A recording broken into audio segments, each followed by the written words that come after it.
Panzer Dragoon.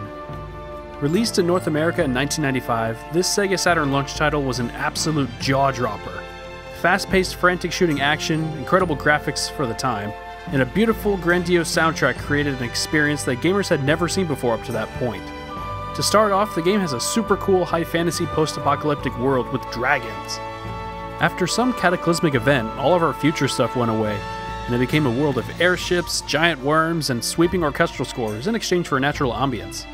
The game plays your standard 3D rail shooter, along the lines of Afterburner or Star Fox. In this game though, Sega strived to have it stand out from the rest, not just in terms of presentation, but in the shooting itself.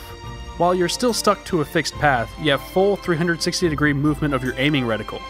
Using the left and right triggers, you can quickly revolve the reticle around your dragon to take out threats from all around you, which aids in creating some pretty spectacular moments during the game, like that giant sandworm battle. For firepower, the little Deuter Dragon Rider has a weird pistol-looking thingy, but you have the ability to lock onto multiple targets by charging, which is absolutely crucial for taking out the massive bosses in enemy clusters. Unfortunately, this is all the game has to offer in terms of weaponry. No power-ups or bombs or anything, just your trusty little dragon pistol. That's not to say it isn't fun to shoot stuff though. It is very fun to shoot stuff. And that's thanks to its quick and tight controls, but it's not something I would call smooth. Which brings us to the presentation. The graphics haven't really aged well, and that goes for the animations as well. The movement looks all jerky and rough, but it fortunately doesn't affect the controls. The animations aren't the only thing that feel dated. The environments aren't the greatest looker either, and there's no better level that demonstrates that than the first level, which has you flying through a flooded city. Notice how the water follows you, how shoddy the reflections in the water look, and how hard it is to tell them apart from the actual physical structures they're reflecting. It's all very jarring, but you know what? None of this really matters.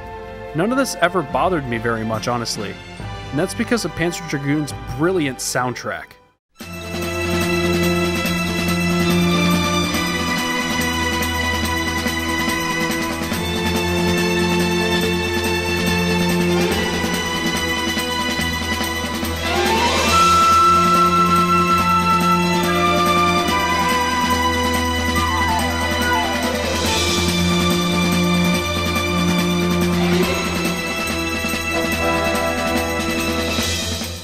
Now, I've personally believed that a game's soundtrack can drastically improve or ruin a game.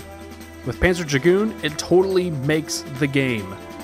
Now, not all the tracks in the game have a sweeping orchestral score like the first level, but each level's music accompanies the action well, so it never feels out of place, even if it is a bit forgettable at times. Even with that, Panzer Dragoon sure knows how to create a stunning first impression.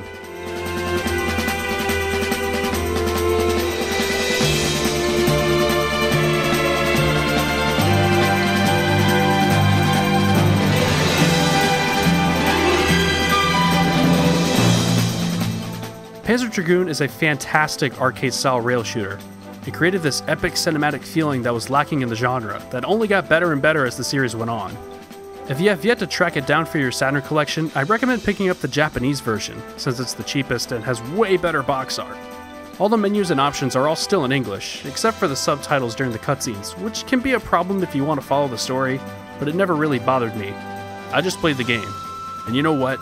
You should too.